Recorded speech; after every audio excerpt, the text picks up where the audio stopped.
Hello, Galaxy. I'm Chris Pirillo, and this is my view in fewer than two. NFTs.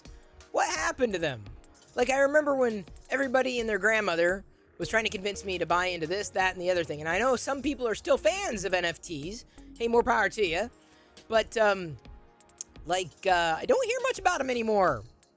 And it makes me not really wonder why. Because I wasn't thinking much about them when they were all the rage. And now that nobody's talking about them, I don't necessarily think about them apart from when they crop up in the news.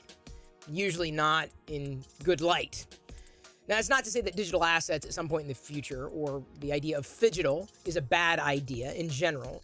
It's just that the initial trend pushing towards NFTs, I felt, was just overhyped. It's one of the reasons why I didn't talk about it a lot.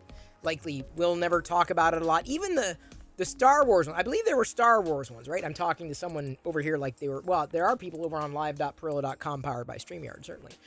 I probably will never get an NFT. It's not my plan. Someone might gift one to me, possibly on some platform, but I don't know what I would do with it. I'd be the kind of guy. I even saw one of these, what are they, the screaming monkeys? What are they called? The chimpanzee characters. These NFTs, right? I walked by a store, an aisle in the store where they sell the little blind boxes and bags.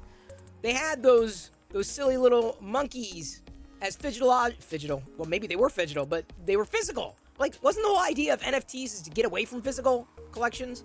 So yeah, no, I'm not in NFTs. Really wasn't in NFTs, and I have no plan on getting into NFTs. Did you? Am I the only one who forgot to turn off my phone with those notifications going off?